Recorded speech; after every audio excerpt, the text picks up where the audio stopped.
జర్నలిస్టుల పైన తెలంగాణ ఉద్యమకాలమైన దాడులు జరుగుతాయి, సోషల్ మీడియాలో ఒక యుద్ధం జరుగుతుంది. అంటే ఎట్లా చూడొచ్చు అక్క ఈ పరిస్థితులను? రేవంత్ రెడ్డి ఒక ఛాన్స్ ఇచ్చేసి ఈ రోజున తెలంగాణ రాష్ట్రంలో ముఖ్యమంత్రిని చేసినా కానీ ఇప్పటికీ చంద్రబాబు నాయుడు తొత్తులాగానే పనిచేస్తున్నాడు. నేనేమనుకుంటున్నా, రేవంత్ రెడ్డిని ఎన్నుకోవడం తప్పు అనేది మనకి ఇప్పుడు తెలిసి వచ్చింది. ఇప్పటికి కూడా తను ఏమంటున్నాడు, హిట్లర్ పరిపాలన చేస్తా అని చెప్పేసి మాట్లాడు. హిట్లర్ అంటే ఏంటిది? ఒక వేస్ట్ మట్టి కొట్టుకోపోయిన ఒక హిట్లర్ పరిపాలన నేను చేస్తున్నా అని చెప్పేసి సిగ్గు లేకుండా చెప్తుంది. మరి ఇన్ని తీసుకుంటున్నారు మన దగ్గర నుంచి. ప్రజల కోసం ఏ సౌకర్యం ఇప్పటిదాకా కల్పించింది ఈ గవర్నమెంట్? తెలంగాణ రాష్ట్రాన్ని నువ్వు దోచుకుంటూ నీ దోస్తులకి, నీ పక్క రాష్ట్రం, నీ గురువుకి. పవన్ కళ్యాణ్ కూడా ఒక హీరోగా ఎదిగిందంటే తెలంగాణ ఆదరిస్తేనే నువ్వు ఎదిగినవు. తెలంగాణ ప్రజలు పే చేస్తే నువ్వు హీరోగా ఎదిగినవు. నీకేం దిక్కుంది? ఫస్ట్ నీ అన్న తర్వాతనే నువ్వు. నీ అన్న లేకపోతే పవన్ కళ్యాణ్ ఎవడో కూడా తెలియదు ఇక్కడ. నీ అయ్య జాగిరా, నీ అబ్బ జాగిరా, నేను పెడతా బరాబర్ వస్తా అంటే ఎవడొద్దన్నారు భయ. ఆల్రెడీ నువ్వు ఉన్నావు. మతి స్థిమితో ఉండి మాట్లాడుతున్నాడా లేక మాట్లాడుతున్నాడా? మరి అడిగినవా యువతకు జాబులు ఎందుకు ఇవ్వలే రేవంత్ రెడ్డి? నీకు సిగ్గుందా అని చెప్పేసి అడిగినవా? నీకు చేత కాకపోతే వచ్చేసి రాజీనామా చేయాలని అడిగినవా? ఎంతమందిని జైల్లో వేసినావు? ఏమి సాధించినావు? పిల్లల జీవితాలు ఎందుకు సంవత్సరాలు వచ్చేసి వన్ నేషన్ వన్ ఎగ్జామ్ అని ఎందుకు పెట్టినావు? మరి బీజేపీ ఎడ్యుకేషన్ మినిస్టర్ అంటే బాధ్యతంగా నైతిక బాధ్యత వహించి నా వల్ల తప్పైందని చెప్పేసి నువ్వే రాజీనామా చేయాలి. లేకపోతే అది ఆ విధంగా లీక్ అవ్వకుండా చూసుకోవాల్సిన బాధ్యత. మరి నీకెందుకు ఎడ్యుకేషన్ మినిస్టరు? గ్యాస్ మీద, పెట్రోల్ మీద ఇదంతా డబ్బు ఎక్కడికి పోయింది? దీనితోనే నువ్వు దేశ అప్పుని ఎందుకు వచ్చేసి నువ్వు తగ్గించలేదు? ప్రతి ఒక్క జంజికి నేను చెప్తున్నది అదే. సంకల్పం పెట్టుకుందాం, ఈ అక్రమాలను చేసేటోని తరిమి కొడదాం, ఎలాంటి పార్టీలు ఉన్నా కూడా తరిమి కొడదాం అని చెప్పేసి మనందరం కలిసి చేస్తేనే ఇది సాధ్యమవుతుంది. మనకు వెనక తగ్గేదే లేదు అని చెప్పేసి 100% చెప్తాను. నమస్తే, welcome to plus TV Telangana. దేశవ్యాప్తంగా జంజీ ఉద్యమం మొదలైంది. నీట్ పేపర్ లీక్ అనే అంశం పైన ధర్మేంద్ర ప్రధాన్ రాజీనామా చేయాలంటూ కూడా కాక్రోచ్ జనతా పార్టీ పేరుతో పెద్ద ఎత్తున నిరసనలు వ్యక్తం అవుతున్నాయి దేశవ్యాప్తంగా. మొన్న జంతర్ మంతర్, ఢిల్లీ జంతర్ మంతర్లో ప్రోగ్రామ్ నడిచింది. అలాగే రేపు హైదరాబాద్ ధర్నా చౌక్లో కూడా ప్రోగ్రామ్ ఉండబోతుంది. ఇది అలాగే తెలంగాణలో రాజకీయ పరిస్థితులు. తెలంగాణలో ఆంధ్ర విగ్రహాలు వెలుస్తూ ఉన్నాయి. తెలంగాణ జర్నలిస్టులపైన, తెలంగాణ ప్రొఫెసర్లపైన ఆంధ్ర నాయకులు దాడులు చేసే ఉన్న పరిస్థితి. ఇష్టానురీత్యా కూడా థర్డ్ డిగ్రీలు జరుగుతారు. ఇవన్నీ అంశాలపైన మాట్లాడదాం. మనతో పాటు మాట్లాడడానికి తెలంగాణ ఆమ్ ఆద్మీ పార్టీ తెలంగాణ కన్వీనర్ హేమ గారు ఉన్నారు. మాట్లాడి మరిన్ని విషయాలు తెలుసుకుందాం. నమస్తే మేడం. నమస్తే. ఎలా ఉన్నారు మేడం? మేడం, మీరు కూడా చూస్తూ ఉన్నారు, ప్రతి అంశం పైన మీరు మాట్లాడుతూ ఉన్నారు, గలమెప్పుతూ ఉన్నారు. ఎక్కడ ప్రజా సమస్య ఉన్నా అక్కడ ఆమ్ ఆద్మీ పార్టీ నుంచి హేమ గారు కనిపిస్తూ ఉన్నారు. అటు ఏ సంఘాల మీటింగ్ అయినా, ఎటువంటి ఇష్యూ అయినా కానీ ఇక్కడ మొదటి పరిస్థితులు చూసుకున్నట్టయితే తెలంగాణలో కాంగ్రెస్ పార్టీ అధికారంలోకి వచ్చినప్పటి నుంచి ఆంధ్ర విగ్రహాలు వెలుస్తూ ఉన్నాయి. ఆంధ్ర పోలీసులచే తెలంగాణ జర్నలిస్టులపైన, తెలంగాణ ఉద్యమకాలమైన దాడులు జరుగుతున్నాయి, సోషల్ మీడియాలో ఒక యుద్ధం జరుగుతుంది. అంటే ఎట్లా చూడొచ్చు అక్క ఈ పరిస్థితులను? అంటే ఈ రోజున ఇంకా అదే నేను ఏం చెప్తున్నా అంటే ఇంకా ఆంధ్ర పెత్తనాలే ఇక్కడ జరుగుతున్నాయి. ఎందుకంటే ఈ రోజున కాంగ్రెస్ పరిపాలన ఉన్నా కానీ రేవంత్ రెడ్డి అనే పర్సన్ అసలుకి తెలంగాణ ఉద్యమానికి సంబంధం లేనోడు. సో తనను మనం ఒక ఛాన్స్ ఇచ్చేసి ఈ రోజున తెలంగాణ రాష్ట్రంలో ముఖ్యమంత్రిని చేసినా కానీ ఇప్పటికీ చంద్రబాబు నాయుడు తొత్తులాగానే పనిచేస్తున్నాడు. ఏమంటాడు, తన గురువుకు విశ్వాసం చూపెడుతున్నాడు. కానీ తెలంగాణ ప్రజలను మొత్తానికే పక్కదో పట్టించేసి మొత్తానికే తెలంగాణ రాష్ట్రాన్ని పక్కన పెట్టేసిండు.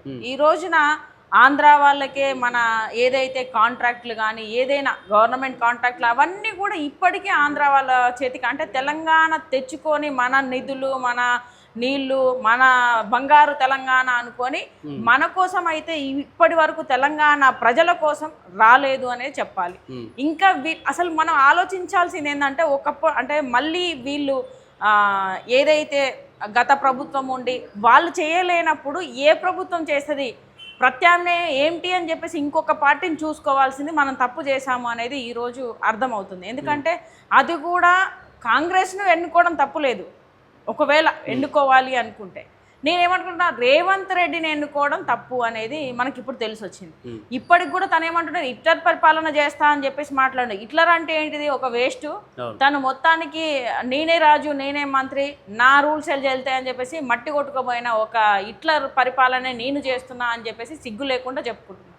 సో దాన్ని ఎంతవరకు సమర్థించాలి అనేది ప్రజలందరూ చూస్తూనే ఉన్నారు.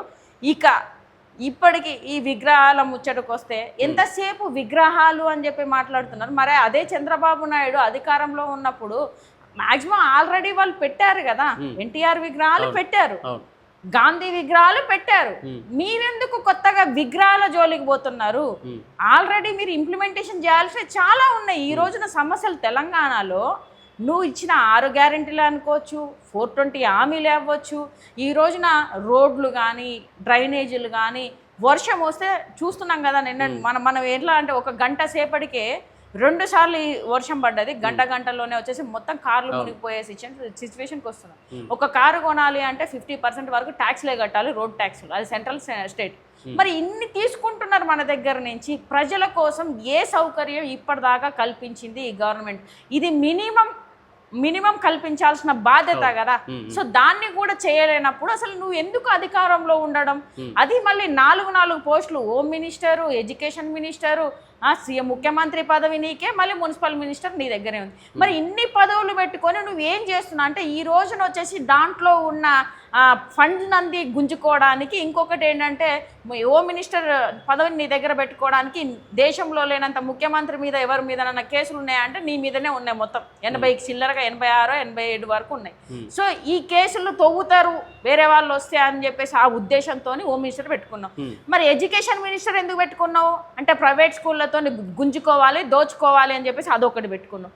ఆ తర్వాత మున్సిపల్ మినిస్టర్ మొత్తం ఏంటిది, హైదరాబాద్లో ఉన్న సొమ్ము కానీ ఏదైనా మున్సిపల్ శాఖలో ఉన్న సొమ్ము అంతా నేను పెట్టుకోవాలి. అందుకే కదా కబ్జాలు గిబ్జాలు, భూములు ఆక్రమించడాలు. అంటే నువ్వు ఒక కబ్జా రాజు, ఇంతకుముందు రియల్ ఎస్టేట్ చేసినా నువ్వే అన్నావు. సో రియల్ ఎస్టేట్లో ఎంత దందా చేయొచ్చు, అది నా చేతిలోనే ఉంటే నేను ఇంకా కొల్లగొట్టొచ్చు, నేను ఆస్తులు సంపాదించుకోవచ్చు అనే దాంట్లో నీ ఐడియాతోని ఇది తీసుకొని ఈ రోజున తెలంగాణ రాష్ట్రాన్ని నువ్వు దోచుకుంటూ నీ దోస్తులకి, నీ పక్క రాష్ట్రం, నీ గురువుకి ఇలా దోచిపెట్టుకుంటూ ఉంటున్నావు తప్ప ఈరోజు తెలంగాణ ప్రజలకు నువ్వు ఉద్ధరించింది ఏమీ లేదు అనేది చెప్పాలి. ఈ రోజున పోలీస్ వ్యవస్థ నీ చేతుల్లోనే పెట్టుకొని పక్క రాష్ట్రం వాడు ఒక విశ్లేషకుడు నాగేశ్వరరావు గారు ఒక విశ్లేషణ చేసిండు. అది ఎంతవరకు నేను పోనీ నిజంగానే ఆయన ఈ విధంగా ప్రాబ్లమ్స్ వస్తున్నాయి అన్నప్పుడు ఒక పెద్ద మనిషిగా సారీ చెప్పిన తర్వాత కూడా దాన్ని ఈ టైపులో వచ్చేసి చిత్రీకరించి మన తెలంగాణలో ఉన్న యువతను రెచ్చగొట్టుకుంటూ వాళ్ళకి చిచ్చులు పెట్టుకుంటూ ఈరోజు పవన్ కళ్యాణ్ కూడా ఒక హీరోగా ఎదిగిందంటే తెలంగాణ ఆదరిస్తేనే నువ్వు ఎదిగినవు. ఆంధ్ర తెలంగాణ ఉద్యమంలో కనీసం 11 రోజులు నేను తిండి తినలేదు అని చెప్పేసి నువ్వే అన్నావు. అంటే నిన్ను ఏ విధంగా అనుకోవాలి? తెలంగాణ ద్రోహిగానే అనుకో. పోనీ నువ్వు నిజంగానే నేను ఆ విధంగా అనలేదంటే తెలంగాణ ఆంధ్ర విడిపోయినప్పుడు నేను తెలంగాణ వాదినే, నేను తెలంగాణలోనే ఉంటా అని చెప్పేసి నువ్వు ఎందుకు ఉండలేదు ఇక్కడ అనేది ఒక క్వశ్చన్ మార్క్. నువ్వు అక్కడికి వెళ్ళిపోయినావు, ఇక్కడ ఎవడెట్టాగో మాకు రానియరు అనేది భయం వేసింది, నువ్వు వెళ్ళిపోయినావు. పోనీ అక్కడ పోయి ఏమైనా ఉద్ధరించినావా అంటే అక్కడ కూడా ఉద్ధరించలేదు. మళ్ళీ నువ్వు లాస్ట్ టైం ఎలక్షన్లో కంటెస్ట్ చేసి కూడా అసెంబ్లీ ఎలక్షన్లో కనీసం తెలంగాణ ప్రజల కోసము ఇన్ని సమస్యలు జరుగుతున్నాయి. ఆంధ్ర విడిపోయిన తర్వాత నువ్వు గత ప్రభుత్వం ఉన్నప్పుడు ఏ రోజు నీ స్టేట్మెంట్ ఇవ్వలేదు.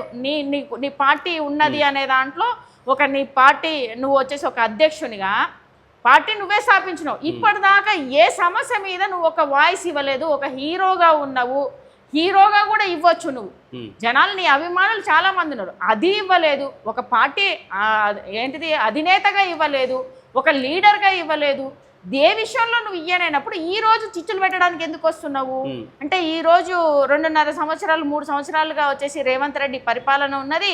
ఆ పరిపాలనలో మేము వచ్చేసి బీజేపీతో కుమ్మక్కైపోయినాం కాబట్టి చంద్రబాబు నాయుడుకు రేవంత్ రెడ్డి తొత్తు కాబట్టి ఏమైనా నడుస్తుందని చెప్పేసి ఇప్పుడు మళ్ళీ ఎంటర్ అవ్వడానికి ప్రయత్నాలు చేస్తారు. ఇక్కడ పవన్ కళ్యాణ్ మాట్లాడుతూ తెలంగాణ ఏమన్నా మీ జాగిరాబాయ్ బరాబర్ తెలంగాణలోకి వస్తా, పోటీ చేస్తా, నేను గెలిచి చూపిస్తా అని చెప్పి మాట్లాడడం. అలాగే మీ తెలంగాణ వాళ్ళే తెలంగాణ గురించి ఏం చేయలేరు, కానీ నేను ఇక్కడ 33 కోట్లు ఇచ్చిన కొండగట్టుకు అసలు మీరేమి ఇచ్చిరు, నేను మాట్లాడే తెలంగాణ ఉద్యమకాన్ని, నేను అసలైన తెలంగాణ ఉద్యమం, మీరంతా పేడ్ ఆర్టిస్ట్ అంటూ రకరకాల మాటలు మాట్లాడుతూ ఉంటే ఎట్లా చూడొచ్చు ఆ మాటల్ని? ఇప్పుడు పేడ్ ఆర్టిస్ట్ పవన్ కళ్యాణ్, తెలంగాణ ప్రజలు పే చేస్తే నువ్వు హీరోగా ఎదిగినవు, నీకేం దిక్కుంది ఫస్ట్? అయినా కూడా ఇప్పుడు మా తెలంగాణ హీరోలు చాలా మంది ప్రయత్నాలు చేసిరు, ఎందుకు ఎదగలేకపోయారు? దాంట్లో అంటూ ఆంధ్ర పెత్తనం ఉన్నది, అందులో మాకు సంబంధించిన వాళ్ళు తెలంగాణ వాదులు కానీ తెలంగాణ హీరోలు కానీ తెలంగాణకు సంబంధించిన ఏంటిది చిత్రసీమ నడిపే వాళ్ళు లేకనే మాకు అవకాశాలు రాలేదు. మీ అన్న నీకు అక్కడ ఉన్నాడు కాబట్టి నీకు ఇది వచ్చేసి ఇదైనా కూడా ఉన్నది. నీ అన్న తర్వాతనే నువ్వు, నీ అన్న లేకపోతే పవన్ కళ్యాణ్ ఎవడో కూడా తెలియదు ఇక్కడ. సో అట్లాంటిది నువ్వు ఈ మాట మాట్లాడడం ఫస్ట్ తప్పు. తెలంగాణ ప్రజలు నిన్ను ఆదరించిన తర్వాతనే నువ్వు హీరోగా ఎదిగినవు, ఎంతో సంపాదించి ఈ రోజున తెలంగాణలోనే నీ ఆస్తులు ఉన్నాయి, తెలంగాణలోనే నీ ఇల్లు ఉన్నది. తెలంగాణలో 13 సంవత్సరాలుగా తెలంగాణ వచ్చినాక కూడా తెలంగాణ వాళ్ళు నీకు ఏంటిది భిక్ష అనాల, ఖచ్చితంగా చెప్పాల్సిందే భిక్ష అనాల. ఎందుకంటే సినిమాలు చూస్తేనే నువ్వు ఇంకా ఎదుగుతున్నావు, నువ్వు సంపాదించుకుంటున్నావు. ఈ రోజున తెలంగాణకు 33 కోట్లు ఇచ్చిన తక్కువే. ఎందుకంటే నువ్వు తెలంగాణలో ఉండి సంపాదించుకున్నాడువే కదా. తెలంగాణ స్టార్డమ్ వల్లనే, తెలంగాణ చూడడం వల్ల నువ్వు ఈ రోజు వచ్చినావు. పోనీ అయినా కూడా ఈయన జేబుల నుంచి వచ్చిందా, ట్రస్ట్ ఫండ్ దాంట్లో నుంచి ఇచ్చారు అని చెప్పేసి అంటున్నారు. సో అక్కడ మన తెలంగాణ నుంచి పోవట్లేదా, మన జనాలు అక్కడికి పోవట్లేదా? సో అదే ఇచ్చినావు. పోనీ నీకొచ్చేసి ఒక మొక్కు ఉన్నదేమో అందుకే ఇచ్చినవేమో. నీకు అసలుకి పార్టీ పెట్టిన తర్వాత నిన్ను ఎవడు దేగ కూడా దేగలేదు. ఈ రోజున అక్కడ పోయి నేను మొక్కుతా దేవుడా నాకు వచ్చేసి ఒక పదవి కావాలి, నేను ఎమ్మెల్యే గెలవాలా, నేను అనుకున్నది కావాలని చెప్పేసి ఒక డిప్యూటీ సీఎం తీసుకున్నావు. నువ్వు దానికి ఇచ్చినట్టుంది. అది కూడా కొన్ని వార్తలలో అది నిజం ఎంత అబద్ధం ఎంత చెక్ ఇచ్చినావా అంట, పైసలు పాస్ కాలేదని కొంతమంది అంటున్నారు. అది ఎంతవరకు నిజం అనేది దేవుడికి తెలవాలి, ఆయనకు తెలవాలి, ప్రజలకు తెలవాలి. ఏదేమైనప్పుడు మరి సోను సూద్ కూడా వచ్చేసి ఒక హీరో కాదు, ఆయన విలన్ గా ఉండి దేశం మొత్తంలో చేసి నేను తెలంగాణకే ఇచ్చిన అంటే దేశం మొత్తంలో చేసిండు. ఏంటిది ఇంకొక హీరోయిన్ ఉన్నది, ఆమె పేరు మర్చిపోయాను నేను మళ్ళీ. సో ఆమె కూడా వచ్చేసి చేస్తుంది. సో ఏ రోజు కూడా చేసింది చెప్పుకోలేదు కదా. నువ్వు సిగ్గు లేకుండా చెప్పుకుంటా ఈ రోజున నేను అయ్య జాగిరా నీ అబ్బ జాగిరా నేను పెడతా బరాబర్ వస్తా అంటే ఎవడొద్దన్నారు భయ. ఆల్రెడీ నువ్వు ఉన్నావు, పోటీ చేసి పిచ్చోడ్లాగా మాట్లాడుతున్నాడు. ఈరోజు మతిస్థీమతో ఉండి మాట్లాడుతున్నాడా లేక మాట్లాడుతున్నాడా? ఇప్పుడున్న నాకు తెలిసి ఇప్పుడున్న ఈ కాంగ్రెస్ పార్టీలో కానీ ఈ పవన్ కళ్యాణ్ లాంటి వాళ్ళకి కానీ మోడీ లాంటి వాళ్ళు మనం ఒకప్పుడు బుక్కులలో చదువుకున్నాము పిచ్చి తుగ్లకులు ఎలా ఉంటారు అని చెప్పేసి చూడలేదు. వాస్తవాలు ఇప్పుడు మనం చరిత్రలో చదువుకొని ఇప్పుడు చూస్తున్నాం. పిచ్చి తుగ్లక పాలన నడుస్తుంది. ఏంటి దేశంలో వచ్చేసి మోడీ పాలన పిచ్చి తుగ్లక్ పాలన, ఈ రోజు కాంగ్రెస్ పాలన రేవంత్ రెడ్డి పాలన పిచ్చి తుగ్లక్ పాలన. ఈయన డిప్యూటీ సీఎం వచ్చేసి ఇటు సైడ్ వచ్చేసి పవన్ కళ్యాణ్ పిచ్చి తుగ్లక్ లాగా మాట్లాడుతూ ఉంటాడు. ఆల్రెడీ పోటీ చేసినవు అబ్బాయి. నువ్వు పోటీ చేసి జనాల కోసం ఇన్ని 2.5 సంవత్సరాలుగా 13 సంవత్సరాలుగా అనుకుందాం, పోనీ 2.5 సంవత్సరాలుగా యువత బయటికి వచ్చేసి నిరుద్యోగుల పోరాడుతున్న 2 లక్షల జాబులు అన్నారు. మరి ఆ యువతలో వచ్చేసి నీ సినిమాలు చూసిన వాళ్ళు లేరా? మరి అడిగినవా యువతకు జాబులు ఎందుకు ఇవ్వలే రేవంత్ రెడ్డి? నీకు సిగ్గుందా అని చెప్పేసి అడిగినవా? నీకు చేత కాకపోతే వచ్చేసి రాజీనామా చేయ అని అడిగినవా? లేకపోతే ఏంటిది అన్నం పెట్టే రైతుల గురించి మాట్లాడతావు కదా నువ్వు. మరి రైతులకు యూరియా దొరకట్లేదని పడిగాపులు రాస్తుంటే ఆ రోజున నువ్వు మాట్లాడినావా? మాట్లాడలే. హైడ్రా అని చెప్పేసి ఇవన్నీ కూలుస్తున్నావు, జనాలను సామాన్య ప్రజలను ఇంత ఇబ్బంది పెడుతున్నావు. ఎవరైతే దానికి పర్మిషన్లు ఇచ్చిర్రో వాడిని పట్టుకరారా భయ్. ఏ ప్రభుత్వం ఉన్నప్పుడు ఇచ్చిన ఎవరైతే ఏమంటారు ఆ ప్రతినిధి ఉన్నారు, ఆ అధికారి ఉన్నాడు, తనని పట్టుకరా. ఆ తర్వాత వచ్చేసి లేఅవుట్లు పెట్టిన ఏంటిది బిల్డర్స్ని పట్టుకరా, వాళ్ళని తీసుకురావాలి. కానీ నువ్వు సామాన్య ప్రజలు ఏదో ఏంటిది ఒక గూడుంటే సరిపోతుంది, ఎంతో అంత కూడబెట్టుకొని వాళ్ళ జీవితాలు ఏంటిది పొట్ట కట్టుకొని కూడా కొన్ని కూడబెట్టుకొని ఒక ఇల్లు కొనుక్కుని ఉంటుంటే వాళ్ళని కూడా దోచుకుంటున్నాం. మరి ఈ రోజు మీ బడాబాబులు మీ లీడర్లు అన్ని హైడ్రాలోనే ఉన్నాయి కదా, వాటిని ఎందుకు గులగొట్టలేదు? నీ సొంత తమ్ముడు తిరుపతి రెడ్డి ఇల్లు ఉంది, మరి ఎందుకు గులగొట్టలేదు? నువ్వు అందరూ సమానమే నువ్వు అన్నప్పుడు అంటే నీకు ఒక న్యాయం సామాన్య. ఈ రోజున రేవంత్ రెడ్డి పరిపాలన ఎలా ఉన్నదంటే నేను అంటే సామాన్యులను మిడిల్ క్లాసులను కొట్టి నా దోస్తులకి బడాబాబులకి ఆంధ్ర వాళ్ళకి నేను సంపాదించి దోచి పెడతా, ఇంకా పేదవాళ్ళని ఇంకా పేదవాళ్ళగా చేస్తా, వాళ్ళు బతకొద్దు అంటే యుద్ధం జరుగుతుంది. హిట్లర్ లాగా యుద్ధం జరుగుతుంది, యుద్ధంలో వచ్చేసి అమాయకులు కూడా చచ్చిపోతారు అంట. మరి న్యాయం ఏం చెప్తుంది, చట్టం ఏం చెప్తుంది?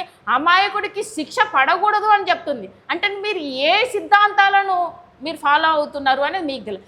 ఈరోజు మీరు బతకడం కోసం మీరు సంపాదించడం, అరే పోయేటప్పుడు రూపాయి కూడా తీసుకోపోలేరు కదా, ఎందుకు వచ్చేసి ఇంత డబ్బులు మీకు ఎందుకు ఆ డబ్బు మీద ఆశ?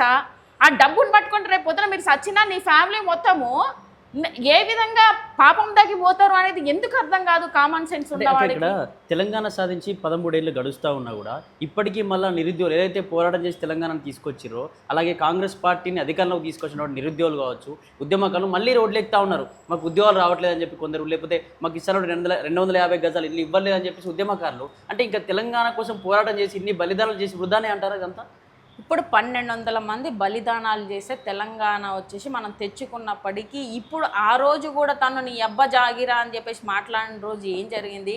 మన ఏంటిది జూన్ 2వ తారీఖు తెలంగాణ ఆవిర్భావం దినోత్సవం రోజు కాబట్టి నువ్వు నవనిర్మాణం అని చెప్పేసి ఒక ప్రోగ్రాం పెట్టబోతున్నావు. దానివల్ల అంటే కనీసం వాళ్ళ ఆత్మలకైనా నీకు కామన్ సెన్స్ ఉండాలి కదా. అరే వాళ్ళకి అది ఒక సెంటిమెంట్ డే, దాన్ని మనం చెడగొట్టకూడదు, మనం కూడా దాంట్లో ఒక బాధ్యులుగా ఉండాలి అని చెప్పేసి నువ్వు రా వచ్చి ఏంటిది వాళ్ళ స్తూపాలకు దండం పెట్టుకో, అందరు పోయినట్టుగా పోయి నువ్వు ఎవడు పెట్టుకోదు, ఎవడు వద్దన్నదా? దానికి ముందు రోజు, దానికి తర్వాత, దానికి చాలా రోజుల నుంచి ఉన్నది కదా, అప్పుడు పెట్టుకోపోయినావు మీటింగు.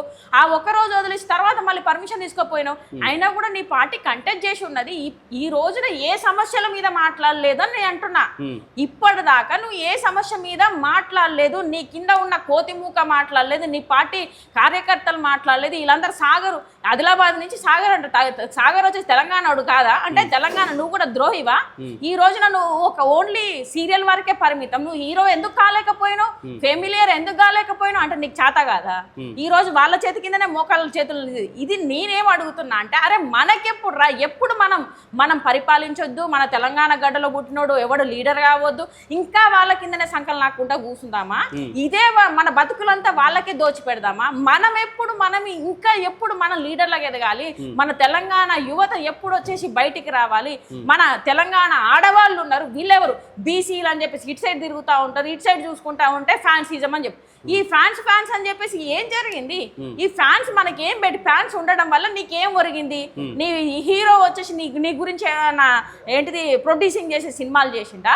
తెలంగాణ ప్రజలకు ఏం చేసినా? అట్లీస్ట్ 24 క్రాఫ్ట్స్ లో ఉన్న చిత్రపూరి కాలనీ వచ్చేసి సమస్యలలో ఉండి 3000 కోట్ల స్కామ్ జరుగుతుంది. అనిల్ వల్లభనేని అనే పర్సన్ వచ్చేసి అక్కడ కనీసం ఏంటిది ఎవరైనా హక్కుదారులు ఉన్నారో వాళ్ళకు వచ్చేసి ఆ ఇల్లులు ఇవ్వకుండా బయట ఐటీ రంగం వాళ్ళకి, బయట వాళ్ళకి ఏంటిది మన ఇటు సైడ్ ప్రొడ్యూసర్లకు కూడా కాదు, ఇటు సైడ్ చూస్తుంటే మన రాజకీయ నాయకులకు అని చెప్పేసి బడా బాబులకు అమ్ముతున్నాడు. అవన్నీ ఇంకా 4.5 ఎకరాలు ఉంది. ఆ 4.5 ఎకరకైనా న్యాయం చేస్తావా? నీ 24 క్రాఫ్ట్స్లో నీకు సహాయంగా ఉన్న వాళ్ళకే నువ్వు హెల్ప్ చేయలేకపోయినావు. తెలంగాణ రాష్ట్రాన్ని నువ్వు ఉద్ధరిస్తా అంటున్నావు. ఈ రోజు ఒక్క సమస్య మీద మాట్లాడితే నువ్వు నిజంగానే చెప్తే ప్రజలు వింటారు. నువ్వు వచ్చేసి ఒక పార్టీ పెట్టినావు, జనసేన అని పార్టీ పెట్టి నువ్వు వచ్చినప్పుడు ఏం చెప్పినావు? అందరూ సమానమే, నాకు కులం మతం లేదు. ఈ రోజు మళ్ళా కాపు కులం అని పోతివి. మాట మీద ఉన్నావా? మాట మీద. ఇటు సైడ్ చూసుకుంటే హిందీ వద్దు, తెలుగు ముద్దు అన్నావు. మళ్ళీ ఎవరిని సంఖ నాకినావు? బీజేపీ సంఖ నాకినావు. మరి ఈ రోజు వచ్చేసి బీజేపీ ప్రభుత్వంలో వచ్చేసి దేశం ఎలాంటి అప్పుల దాంట్లో కూడకపోయింది? దేశ ప్రజల నడ్డి ఏ విధంగా కూరుస్తుంది? ఏంటిది ఏ విధంగా వచ్చేసి మొత్తము అనగదొక్కుతున్నారు? వాళ్ళ పరిస్థితి ఎలా ఉన్నది? అదే విధంగా డాలర్ రేట్ అప్పుడు 60 రూపాయలు ఉంది మోడీ. ఈ రోజున వచ్చేసి నువ్వు ఆ రోజు ఏం చెప్పినావు? నేను దేశంలో పుట్టినందుకే వచ్చేసి సిగ్గుపడుతున్నా అన్నావు. మరి ఈ రోజు ఏంటిది అని చెప్పేసి నువ్వు అడిగినావా? 96 రూపాయలు అయింది, 40 రూపాయలు పెట్రోల్ అన్నావు. ఈ రోజు మొత్తం 100కు పైన పెంచుకుంటూ రాత్రి పండుకొని లేసేసరికి పెరుగుతున్నాయి. మరి దేశ ప్రజల కోసం నువ్వు చెప్పింది ఏంది మోడీ, నువ్వు చేసింది ఏంది మోడీ అని ఏ రోజు అని అడిగినా మళ్ళీ పోయి వాళ్ళ దాంట్లోనే అంటే నీకు ఒక పదవి ఏంటి కావాలి, అధికారం కోసం నువ్వు ఏ పార్టీలో అయినా అంటే నీకంటూ ఒక స్టాండ్ లేదా? అంటే నీ స్టాండ్ నువ్వు తీసుకొని కొన్ని సంవత్సరాలుగా పోరాడినా కూడా ఒక రోజు గెలుస్తారు. ఆ స్టాండ్ లేకుండానే కదా నువ్వు ఈ రోజు వచ్చేసి నీ పదవి కోసం ఇంకో పార్టీతో పొత్తు, నీ తల్లినే తిట్టిన పార్టీతోనే నువ్వు పొత్తు పెట్టుకున్నావు. అంటే నీకు ఫ్యామిలీ కంటే నీకు ఏంటి రోషం, అవన్నీ మానం మర్యాద ఏమీ లేవు. ఈ రోజున నాకు పదవి కావాలి, నాకు అధికారం కావాలి, అధికార దాహంతోనే నువ్వు ఈరోజు పార్టీని కలుపుకొని ఈరోజు డిప్యూటీ సీఎంగా అయినావు. కానీ అంటే పవన్ కళ్యాణ్ వెనక ఎవరు నడిపిస్తున్నారు అనుకోవచ్చు? అంటే నేను కుట్ర జరగబోతుందా? మళ్ళీ తెలంగాణను ఆంధ్రాను కలిపేటువంటి కుట్ర ఏమైనా జరగబోతుంది అనుకోవచ్చా? ఇప్పుడు అదే జరుగుతుంది కదా. ఇటు సైడ్ చూసుకుంటే తెలంగాణలో బీజేపీ రావట్లేదు. వాళ్ళందరూ ఇప్పుడు పవన్ కళ్యాణ్, బీజేపీ అండ్ చంద్రబాబు నాయుడు ఒకే కూటమి. ఆ కూటమిలో రేవంత్ రెడ్డి గారు ఆయనకి కుక్కలాగా విశ్వాసంగా ఉంటాడు. ఇటు ఏంటిది కాంగ్రెస్ పార్టీలో ఉన్నా కానీ ఆర్ఎస్ఎస్ వాది మన చంద్రబాబు నాయుడుకి కుక్కలాగా విశ్వాసం ఉంటారు. మరి కనీసం రాహుల్ గాంధీ వాళ్ళకి కానీ కాంగ్రెస్లో ఉన్న లీడర్లకి కాంగ్రెస్ని మొత్తానికి సర్వనాశనం చేస్తున్నారు తెలంగాణలో రేవంత్ రెడ్డి అని వాళ్ళకి ఎందుకు రావట్లేదు మాకు అర్థం కాని విషయం. సో మొత్తానికి వీళ్ళు ఇటు సైడ్ ఇంకా కవిత కూడా, ఎందుకంటే ఒకప్పుడు బిజినెస్ చేసిన వాళ్ళు బిజినెస్ పార్ట్నర్స్ ఏది రేవంత్ రెడ్డి ఇటు కవిత. ఈ రోజు తండ్రి ఉన్నప్పుడు వచ్చేసి అధికారంలో ఉన్నప్పుడు మొత్తం 10 సంవత్సరాలు దోచుకున్నది మా బాగానే ఎంత సంపాదించిందో అందరికి తెలిసిన విషయం. ఈ రోజున ఆమెకి ముఖ్యమంత్రి పదవి కావాలి అని చెప్పేసి వాళ్ళ ఫ్యామిలీ నుంచే దూరం అయి వచ్చింది. ఇటు సైడ్ రేవంత్ రెడ్డి ముఖ్యమంత్రిని కావాలి అని చెప్పేసి పెద్ద ఎత్తున కుట్రలు చేసి ఈరోజు ముఖ్యమంత్రి అయిపోయి, మొన్న కూడా మన మోడీ సార్ వచ్చేసి రేవంత్ నీ మీద ఎన్నున్నాయి, నువ్వు చేసేటి అన్ని సాగవు, నా పార్టీలో జుడ్చావు కలువు, లేకపోతే నీకు స్థానం లేదు అని చెప్పారు.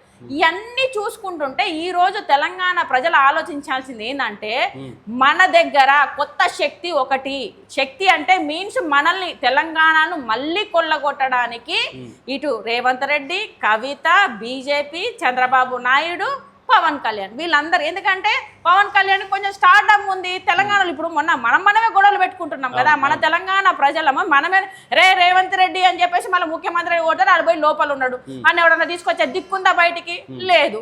మనకు కనీసం మన తిండి మన జాబుల కోసం కొట్లాడంట్రా అంటే ఈ పార్టీ వాళ్ళు మన తెలంగాణలో పుట్టిన వాళ్ళే కదా, జనసేనలో ఉన్న వాళ్ళందరూ ఏ రోజు వచ్చి నన్ను మాట్లాడుతున్నారా, మద్దతు ఇచ్చిరా? మరి ఎందుకు రాబోయ్ మీకెందుకు? ఈ రోజు వచ్చేసి మనల్ని కుట్ర చేయడానికి, మన ఆస్తులను దోచుకోవడానికి వీళ్ళు ఒక పెద్ద ఎత్తున వస్తున్నారు. ఏ రోజు అధికారంలో ఉండి కూడా మనకి సపోర్ట్ చేసింది లేదు కవిత. ఈ రోజు రేవంత్ రెడ్డి కూడా మన కోసం పోరాడట్లేదు, ఓన్లీ ఆస్తులు కబ్జాలు వీటియే చూసుకుంటున్నాడు. చంద్రబాబు నాయుడు వచ్చేసి ఉన్నప్పుడు మన తెలంగాణ ప్రజలకు ఏమన్నా చేశాడా? వాళ్ళ ఆంధ్ర వాళ్ళకే పెట్టుకున్నాడు ఎక్కువ, ఆంధ్ర వాళ్ళ లీడర్లే పెట్టుకున్నారు, మన తెలంగాణ వాళ్ళు లేరు కదా. మరి ఒకసారి ఎందుకు ఆలోచించరు అని చెప్పేసి నేను అడుగుతున్నా.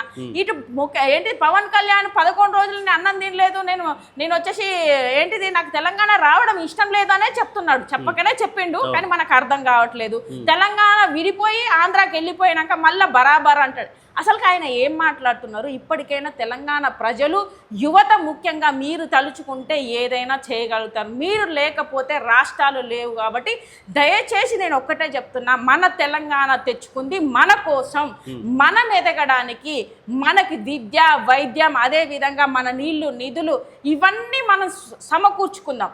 మన కాంట్రాక్టులు మనకే కావాలి, మన నిధులు మనకే కావాలి. తింటే మనం తినాలి కానీ పక్కన వచ్చి కొట్టుకోబోతుంటే మనం ఇంకా వానికే దోచిపెడుతున్నాం కదా. మనం తిందాం రాబాయ్, ఇంకా ఎంతసేపు అని చెప్పేసి ఆడు తింటుంటే వాని కింద తిందాం. ఇది ఇప్పటికైనా ప్రజలు ఆలోచించాలి. మనకి తెలంగాణ వాళ్ళు, తెలంగాణ పోరాడిన వాళ్ళు, ఈ తెలంగాణ కోసం, తెలంగాణ యువత కోసం, తెలంగాణ రైతుల కోసం, మన కోసం మనం పోరాడుదాం. మనకొద్దు ఫ్యాన్సిజం వద్దు, మనకు లీడర్ వద్దు. వీళ్ళు ఎవ్వడు పెట్టడు. మోడీకి సేవ చేస్తే మోడీ ఏం పెట్టలేదు, ఇటు రేవంత్ రెడ్డికి సేవ చేస్తే రేవంత్ రెడ్డి ఏం పెట్టలేదు, పవన్ కళ్యాణ్ ఇంకేం చేస్తాడు? ఆలోచించాలి కదా. నేను ఒకటే చెప్తాను, ప్రాక్టికల్గా ఆలోచిద్దాం అనేది ఒకటే, తెలంగాణ యువతకు మన కోసం పోరాడదాం అని చెప్పేసి నేను. రైట్ అక్క, ఈ విషయం ఇలా ఉంటే దేశవ్యాప్తంగా నీట్ పేపర్ లీక్ అయినప్పటి నుంచి కూడా ధర్మేంద్ర ప్రధాన్ అయినటువంటి ఎడ్యుకేషన్ మినిస్టర్ రాజీనామా చేయాలంటూ కూడా జనజీవత మొత్తం ఏకమైపోయింది. మన జంతర్ మంతర్ ఢిల్లీలో కూడా పెద్ద ఎత్తున నిరసనలు వ్యక్తం చేశారు అభిజిత్ దీప్కే అనేటువంటి ఆధ్వర్యంలో కూడా. అంటే ఈ మొత్తం కూడా ఇప్పుడు రేపు పెద్ద ఎత్తున తెలంగాణ ధర్నా చౌక్లో కూడా ప్రోగ్రామ్ ఉండబోతుందని చెప్పేసి నిన్న జనజీవత ప్రెస్ మీట్ కూడా పెట్టింది. అంటే ఎంత దూరం వెళ్ళే ఛాన్స్ ఉండేది? నిజంగా ఇది పెద్ద ఉద్యమంలో రాబోతుందా, లేకపోతే మధ్యలోనే ఆగిపోయేటువంటి పరిస్థితులు రాబోతుంది? ఎట్లా చూస్తారు కదా? అంటే ఈ రోజున యువత ఎక్కడికక్కడ దేశం మొత్తం వచ్చేసి 2 కోట్ల జాబులు సంవత్సరానికి అని చెప్పేసి తను అన్నాడు. ప్రభుత్వ సంస్థలన్నీ ప్రైవేటీకరణ చేసిండు. లీటర్ పెట్రోల్ 40 రూపాయలు ఇస్తా అని చెప్పేసి ప్రజలను మోసం చేసి ఈ రోజు 115 రూపాయలకు చేరింది. వచ్చిన దగ్గర నుంచే కనీసం ఒక్కసారైనా వచ్చి మరి ఇట్లా ఆర్థిక వ్యవస్థ ప్రాబ్లం ఉన్నది పెంచుతున్నామని చెప్పిండా? చెప్పలేదు. అంటే ఆయన చెప్పింది ఒకటి చేసింది ఒకటి. 60 రూపాయల డాలర్ ఉన్నప్పుడు నువ్వు ఏం మాట్లాడినా ఇవన్నీ యువత మొత్తానికి తను ఒక్క ప్రెస్ కాన్ఫరెన్స్ కూడా పెట్టకుండా ఈరోజు యువతను మోసం చేసేసి దేశ అప్పును పెంచి దేశాన్ని మొత్తం ఆర్థిక వ్యవస్థ కూలిపోయి ఈ రోజున వాళ్ళేముంది జోల పట్టుకొని పోతా అని చెప్పేసి అన్నాడు. ఎక్కడికక్కడ వచ్చేసి ఫోటోషూట్లు చూసుకుంటా నువ్వు నిజంగా సామాన్యుడిగా ఉండాలి అంటే నీకెందుకు 3 సూట్లు రోజు వచ్చేసి బయట కంట్రీ నుంచి వస్తాయి. నీ వేషాలు ఇవన్నీ సినిమాలు చేసుకోవాలే కానీ నువ్వు ఒక ప్రధానమంత్రిగా ఉండి ఇవన్నీ చేయడానిక వచ్చింది. ఏమన్నంటే నేను ఒక్కనే సింగిల్ నాకు ఏది లేదనుకుంటా అదాని అంబానికి ఎందుకు కట్టబెడుతున్నావు? దేశ సంపదను మొత్తం తీసుకుపోయి వీళ్ళకి ఎందుకు చేసినావు? బయట దేశాలకు ఇన్నిసార్లు తిరిగినావు. అసలుకి దేశానికి ఎంత నువ్వు వచ్చేసి పెట్టుబడులు తీసుకొచ్చినావు, ఎంత సంపాదించినవు, ఎంత అప్పు తీర్చినవు, ఇది కామన్ గా ఆలోచించాల్సిన వ్యవస్థ మనది. కానీ కొంతమంది అంధభక్తుల్లాగా ఆయనకు సపోర్ట్ చేసుకుంటూ హిందూ ముస్లింలను చేసి మనల్ని రెచ్చగొట్టుకుంటూ ఇవన్నీ ప్రజలందరూ యువత ముఖ్యంగా ఆలోచించి చూసి అణిగిపోయి ఇప్పుడు పిల్లిని కూడా వచ్చేసి రూములు వేసి కొడితే అనగ కొడతా ఉంటే ఒక రోజు అది పుల్ అవుతుంది. అదే విధంగా ఈ రోజు దేశ యువత జెన్జీ బ్యాచ్ అంటే ఒక 40 సంవత్సరాల లోపల ఉన్నవాళ్ళు అంటే ఈ యువత ఆలోచిస్తున్నారు. ఎవరైనా కొంతమంది మాట్లాడితే వాళ్ళని ఎలా జైల్లో పెట్టిరు, వాళ్ళని ఎలా చంపేసిరు, ఇవన్నీ చూసి ఈ రోజు మనం యువత లేకపోతే ఈ రాష్ట్రాలు లేవు, దేశమే లేదు. ఒకప్పుడు వచ్చేసి మన యువత పోరాడితేనే మనం మన దేశాన్ని సాధించుకున్నాము. అందరం పోరాడినప్పుడు దాంట్లో ముఖ్యంగా యువత. సో వాళ్ళను కాక్రోచులు అనుకుంటా ఈరోజు జాబులు లేకుండా ఉండి వాళ్ళు సోషల్ మీడియాకి అలవాటు చేసింది ఎవరు? మీ ప్రభుత్వం కాదా? ఈ రోజు క్వశ్చన్ చేస్తే అధికారం ఉన్నది కదా అని చెప్పేసి మీరు ఈడీసీబీలో ఉపయోగించుకొని లీడర్లను అరెస్టులు చేస్తూ ఉంటారు. ఇటు సైడ్ యువతను వచ్చేసి పాకిస్తాన్లో టెర్రరిస్టులు అని చెప్పేసి తెలంగాణ అంటే దేశంలో ఉన్న వాళ్ళని నువ్వు వచ్చేసి ఏంటిది జైళ్ళల్లో వేస్తూ ఉంటావు. ఈ విధంగా ఉంది కాబట్టి యువత కనీసం ఎగ్జామ్ రాసి దాన్ని పేపర్ లీక్ అవుతుంది ఈ డబుల్ ఇంజన్ సర్కారులో. అంటే నీ 13 సంవత్సరాలలో దగ్గర 5 నుంచి 6 సార్లు పేపర్ లీకేజీలు అయితే ఇది బాధ్యత వహించుకుంటూ ఒక్కసారి అయినప్పుడే ఎవడన్నా వచ్చేసి దీని మీద చర్యలు తీసుకొని కరెక్ట్గా దాన్ని ప్రాబ్లం ఇంకొకసారి కాకుండా చేస్తారు. నువ్వు దేశాన్ని కరెక్ట్గా నడిపించలేనప్పుడు మళ్ళీ ఇవి జరుగుతున్నప్పుడు సస్పెండ్ ఏమన్నా చేసినవా అని చేయలేదు. ఆ కమిటీలో ఉన్న డైరెక్టర్ని సస్పెండ్ చేసినవా? చేయలేదు. నేను వచ్చేసి ఈడీ సిబిఐ అప్ప చెప్తా అంటే అంతకుముందు 5 సార్లు అప్ప చెప్పినావు. ఏం జరిగింది? ఎంతమందిని జైల్లో వేసినావు? ఏమి సాధించినావు?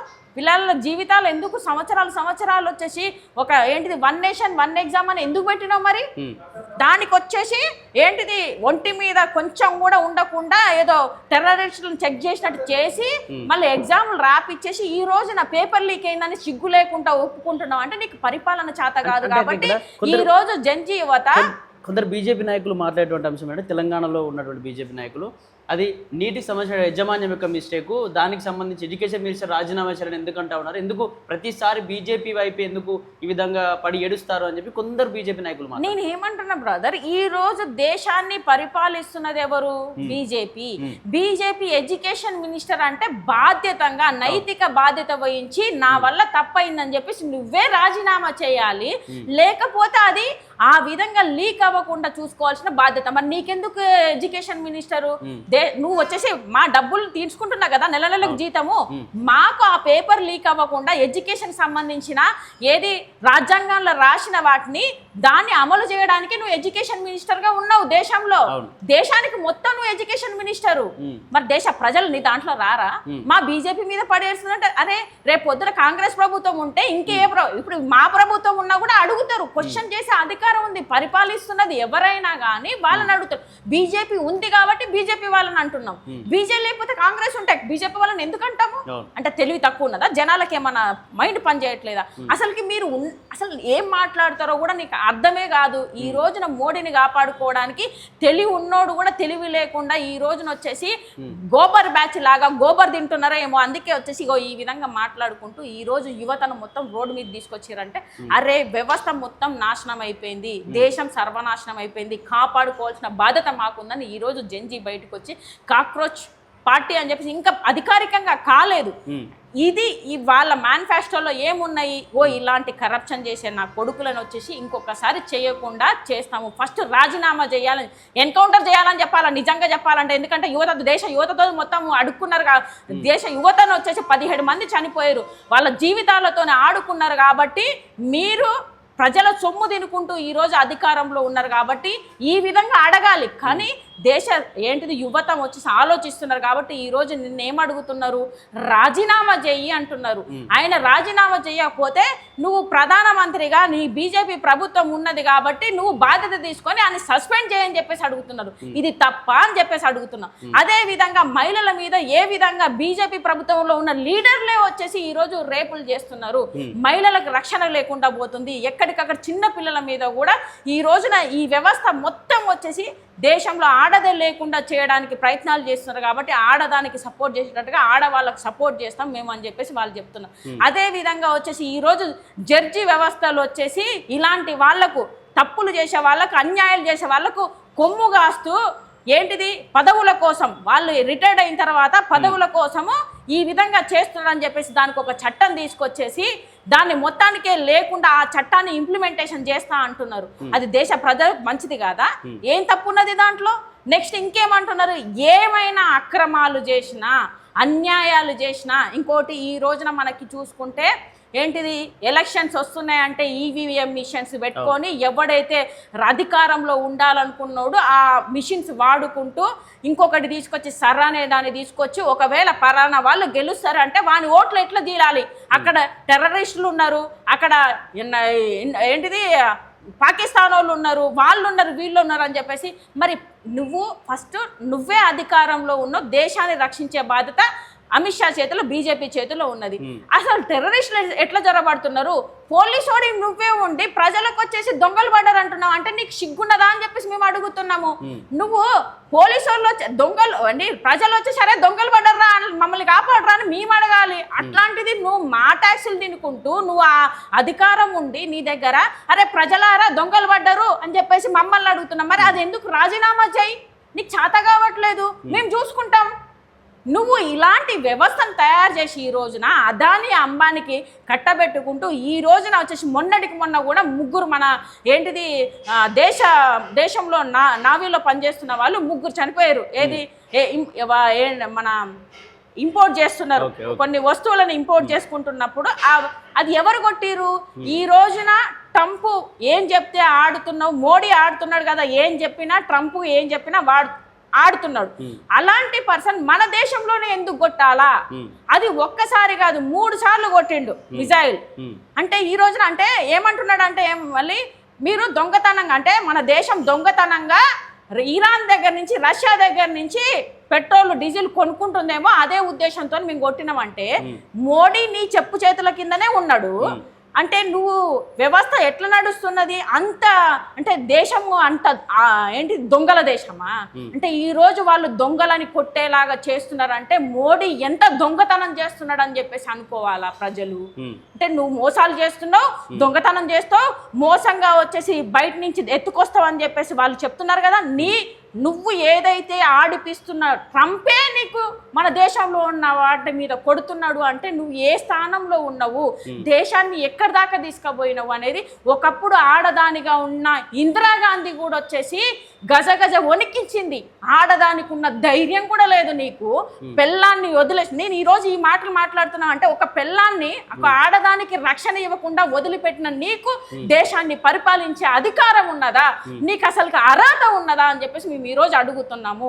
నువ్వు ఇన్ని రకాలుగా పెట్టుకొని దేశ సంపదను వచ్చేసి వాళ్ళకి వీళ్ళకి కట్టబెట్టుకుంటా ఏంటిది రష్యా ఈ రోజున పెట్రోల్ డీజిల్ మనకి ఇస్తా అన్నా కానీ ట్రంప్ చెప్పిన మాట వినుకుంటూ ఈరోజు దేశాన్ని మొత్తం సర్వనాశనం చేసి ఇద్దరు కొంటున్నారు, ఇద్దరు అమ్ముతున్నారు దేశాన్ని. అదాని అంబానికి అమ్ముతున్నా, మీరిద్దరు వచ్చేసి అమ్ముతున్నారు మోడీ అమిత్ షా. సో దేశ సంపదను మన దేశ వాళ్ళ కోసం ఉన్నదా, దేశ ప్రజల కోసమా? బయటి వాళ్ళ మొన్నటికి మొన్న ఏంటిది 15 lakh crores బంగారాన్ని వచ్చేసి అమ్మేసి ఎక్కడ పెట్టిండు?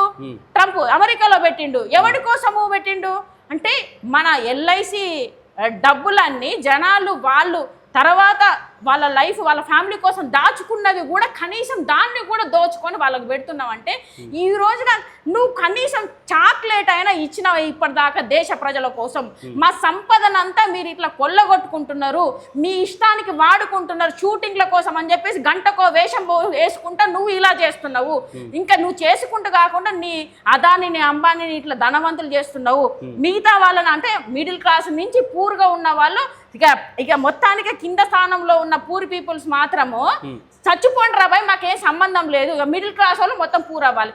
వీళ్ళు బలిసిన వాళ్ళు అంటే నువ్వు పేద దగ్గర నుంచి కొడుతున్నావు, పెద్దోనికి పెడుతున్నావు. ఇదాన్ని దేశానికి నువ్వు చేస్తా అన్న పరిపాలన, నువ్వు ఏం మాట్లాడినావు, ఏం చేస్తున్నావు? అందుకే ఇలాంటి జంజీ యువత అనేది ఖచ్చితంగా రావాల్సిందే. మేము కూడా 100% మద్దతు ఇస్తాం. ఈరోజు వ్యవస్థ మొత్తం కుళ్ళిపోయింది. మన దేశాన్ని కాపాడుకోవాల్సిన బాధ్యత మన చేతిలో ఉన్నది, యువత చేతిలో. ముఖ్యంగా మనందరం ఏకమవ్వాల్సిందే. 100% నా బాధ్యతగా ఒక దేశంలో పుట్టినందుకు హక్కుగా 100% నేను కూడా వచ్చేసి సపోర్ట్ చేస్తాను. యువత మొత్తం బయటికి రావాలి, ఇలాంటి వ్యవస్థను సర్వనాశనం చేయాలి తప్ప అధికారం అనేది బలం ఉంటే రాజ్యాంగాన్ని కాలరాసు ఈ రోజున ఏంటి ఒక సెక్షన్ కూడా మాట్లాడేదానికి లేకుండా ఇలాంటి కాక్రోచ్ పార్టీని భూస్థాపితం చేయాలి అనే దాంట్లో కూడా ఈరోజు ఆ చట్టాన్ని కూడా తీయడానికి ప్రయత్నం చేశారు అనేది కూడా తెలుస్తుంది మనకు. అంతకుముందు పిఎంఎల్ఏ అనేది ఒకటి తీసుకొచ్చేసి ఈడీ సిబిఐ అంటే నువ్వు దొంగ అని చెప్పేసి వేస్తావు మా మీద, కనీసం ఎవరు వచ్చేసి మా కోసం ఇది చెయ్యరు, కొట్లాడరు. మేమే కొట్లాడుకోవాలి. అరే నేను దొంగను కాదని నేనే కొట్లాడుకోవాలి. నువ్వు ఫస్ట్ నన్ను అరెస్ట్ చేస్తావు, నా మీద శిక్షలు వేస్తావు, నేను శిక్షలు అనుభవించిన తర్వాత బయటకు వచ్చి నేను కొట్లాడాలా? ఇదా వ్యవస్థ నడిపేది? ఈ విధంగా చేసుకుంటూ ఈరోజు దేశం మొత్తం సర్వనాశనం చేసిర్రు. తెలంగాణ వైపు చూసుకుంటే ఈ విధంగా పరిపాలన, దేశం వైపు చూసుకుంటే ఆ విధంగా పరిపాలన ఉంది. కాబట్టి జంతర్ మంతర్లో మొన్న పెట్టినటువంటి ప్రోగ్రాంలో, కాక్రోచ్ జనతా పార్టీ ప్రోగ్రాంలో అసలు అక్కడ జంజీ యువతలు లేరు, మొత్తం ఉగ్రవాదులే వచ్చిర్రు. పాకిస్తాన్ జిందాబాద్ నినాదాలు చేస్తారు, పాలస్తీనా జిందాబాద్ నినాదాలు చేస్తారు. అంతా అసలు ఉగ్రవాదులు. అక్కడ అసలు ఇష్యూ ఏం లేదు, కావాలని ఏదో క్రియేట్ చేస్తున్నారు కాక్రోచ్ జనతా పార్టీ పేరుతో. ఏదైతే ఆ వ్యక్తుడు అభిజిత్ దీప్కే అనేటువంటి వ్యక్తే ఉగ్రవాది, అతను మొత్తం ఉగ్రవాదులు తయారు చేస్తున్నచ్చు కొందరు బీజేపీ నాయకులు మాట్లాడుతారు. అలాగే వీళ్ళంతా కాక్రోచులు కాబట్టి ఇట్టు కొట్టేసి వీళ్ళంతా చనిపోతారు ఎందుకు అని చెప్పి కొన్ని మాటలు ఎట్లా చూస్తారు అక్కడ ఈ వ్యాఖ్యలను? అసలు ఈరోజు బీజేపీ ప్రభుత్వం అధికారంలోకి వచ్చిందంటే ఆ యువతనే. మీకు సిగ్గుండాలా? దేశంలోకి టెర్రరిస్టులు జొరబడుతున్నారా అంటే మీరు పరిపాలన విఫలమైంది, మీకు చేత కాదు అనేది మీరే సిగ్గు లేకుండా చెప్తున్నారు. మళ్ళీ రివర్స్లో వచ్చేసి అరే దేశం మీ చేతిలో ఉంది, కాపాడాల్సిన బాధ్యత మీది, టెర్రరిస్టులు రాకుండా చూడాల్సిన బాధ్యత మీది. ఇవన్నీ వదిలేసి మీరు ఇంకా మాట్లాడితే క్వశ్చన్ చేసే టెర్రరిస్టులు అంటే మీరు చిదంగా ఏం తింటున్నారు రా భయ్ అని చెప్పేసి అడగాల. ఈరోజు గడ్డి తింటున్నారా, లేకపోతే పోయేటప్పుడు రూపాయి తీసుకపోర్రా? మీరు ఈ దేశ సంపదను కొల్లగొడుతున్నారు. కానీ మీరు ఒక రోజు వచ్చేసి దీనికి సమాధానం చెప్పే రోజు కూడా వస్తుంది అని చెప్పి చెప్తున్నా. నీకు వ్యవస్థ పనికిరాదు, నీకు పరిపాలన పనికిరాదు, అందుకే టెర్రరిస్టులు అని చెప్పేసి మాట్లాడుతున్నారు. అంటే దేశంలో టెర్రరిస్టులు జొరబడుతున్నారంటే మనకు దేశంలో రక్షణ ఎక్కడుంది? మరి ఎందుకు ఈ బీజేపీ ప్రభుత్వం? రాజీనామా చేయండి, బీజేపీ ప్రభుత్వాన్ని మొత్తానికే వచ్చేసి సస్పెండ్ చేయండి. మీకు చేత కాదనే చెప్తున్నావు. అది నువ్వు చెప్పేది. దేశ యువత మొత్తం వచ్చేసి ఈరోజు నువ్వు చేస్తున్న అరాచకాలు తట్టుకోలేక ఒకప్పుడు తెల్లదొరలే వచ్చేసి మనల్ని కుక్కలన్నందుకే వచ్చేసి తరిమి కొట్టిరు ఇదే దేశ ప్రజలు, ఈ యువత. అందులో భగత్ సింగ్ గారు ఉన్నారు. ప్రతి ఒక్కరు ఈరోజు భగత్ సింగ్ అవుతున్నాడు. నువ్వు చేసే నువ్వు నీ ఆర్ఎస్ఎస్ పరిపాలనలో వచ్చేసి తెల్లదొరల బూట్లు నాకిన వాళ్ళే మీరు. అందుకే ఈరోజు మళ్ళీ తెల్లదొర పాలన మీరు తీసుకున్నారు ఈ బీజేపీ ప్రభుత్వం. మీరు మాత్రం మా సొమ్ములు తినుకుంటా, మా ట్యాక్సులు తినుకుంటా బలిసి బాగా వచ్చేసి ఆస్తులు సంపాదించుకుంటారు. దేశ యువతకు జాబులు ఉండవు. దేశాన్ని మొత్తాన్ని, దేశ ప్రజలను రక్తాన్ని పిండి పీడిస్తున్నారు రోజు రోజుకు. మాట్లాడితే నీకు వచ్చేసి టెర్రరిస్టులా? ఈరోజు ప్రతి ఒక్క యువత అంబేద్కర్ అవుతారు, అలాగే భగత్ సింగ్ అవుతారు, అల్లూరి సీతారామరాజు అవుతాడు. ప్రతి ఒక్క లీడర్గా పనిచేస్తారని చెప్పేసి పటేల్ గారు కూడా వచ్చేసి సర్దార్ వల్లభాయ్ పటేల్ కూడా దేశం కోసం పనిచేసింది. మీలాగా వచ్చేసి స్వార్థంగా వచ్చేసి ఏ రోజు ఆయనకు నాకు ఇంత పెద్ద విగ్రహం కావాలా, దాంట్లో ఎంత స్కామ్ జరిగిందో జనాలకు తెలియదా? నెహ్రూ గారు ఏం చేసిరో తెలియదా? ఎన్నో సంస్థలను స్థాపిస్తే నువ్వు అమ్మేసినావు. నువ్వు చెప్పు, బీజేపీ ప్రభుత్వంగా నువ్వేం చేసినావో ఒక లిస్టు చెప్పు. నేను ఫలానా చేసిన, ఆర్థిక వ్యవస్థను బాగు చేసి దేశానికి అప్పు లేకుండా చేసిన అని చెప్పు. నీకు చేతనవుతుందా? 50,000 లక్షల కోట్లు ఉన్నప్పుడు ఎంతో 70 సంవత్సరాలు పరిపాలిస్తే, 65 సంవత్సరాలు పరిపాలిస్తే అంతా నువ్వు 13 సంవత్సరాలలో అప్పు ఎంత చేసినావు? 250,000 లక్షల కోట్ల అప్పు చేసినావు. మరి జనాభా వచ్చేసి నీకు 60 రూపాయలు పెట్రోల్ ఉన్నప్పుడు ఎంత ఉన్నది? ఈ మధ్యలో వచ్చేసి ఎంత గ్యాప్? 40 రూపాయలు. అంటే దేశం మొత్తంలో 140 కోట్ల మంది నీకు వచ్చేసి రోజు నిత్యావసర ధరల మీద, గ్యాస్ మీద, పెట్రోల్ మీద ఇదంతా డబ్బు ఎక్కడికి పోయింది? దీనితోనే నువ్వు దేశ అప్పుని ఎందుకు ఎందుకు వచ్చేసి నువ్వు తగ్గించలేదు, ఇంకా అప్పును ఎందుకు పెంచావు, నువ్వు మహిళలకు వచ్చేసి రక్షణ ఇచ్చావా, లేకపోతే టెర్రరిస్టులు పడుతున్నారని చెప్పేసి నువ్వే అంటున్నావు, దేశాన్ని కాపాడినవా, ఏం చేసినావు ఒక్కటి చెప్పు. దేశ సంపదనంతా నువ్వు ప్రైవేటీకరణ చేసి అమ్మేసుకున్నావు తప్ప నీ ప్రభుత్వం ఈ రోజు కనీసం రాజ్యాంగంలో అంబేద్కర్ రాసిన విద్యను వైద్యాన్ని కూడా ఇవ్వలేకపోయినావు. నీ చాతగాని పరిపాలన చేసుకుంటూ దేశ చొమ్మును దేశ ప్రజలను ఇలా వచ్చేసి హిట్లర్ పరిపాలన చేసుకుంటూ ఈ రోజున ఏంటి ఏమంటారంటే మొత్తానికి దోచుకోవాలి దాచుకోవాలి అనే సిస్టమ్ పనిచేస్తుంది. దాన్ని పారదోవడానికి ఈరోజు కాక్రోచ్ అనే ఒక పార్టీ వెలిసింది. యువత అందరూ ముందుకు రావాల్సిందే, ప్రతి ఒక్కడు భగత్ సింగ్ అవ్వాల్సిందే. మనం ఈ బీజేపీ లాంటి ఏంటిది ఇది టెర్రరిస్ట్ పార్టీ అనాలి. నిజంగా చెప్పాలంటే ఈరోజు బీజేపీ పార్టీ టెర్రరిస్ట్ పార్టీ, దేశాన్ని సర్వనాశనం చేస్తున్న పార్టీ. కాబట్టి ఇలాంటి పార్టీని దేశంలో లేకుండా చేయాలి అని చెప్పేసి ఖచ్చితంగా కాక్రోచ్ పార్టీకి నేను మద్దతు ఇస్తాను.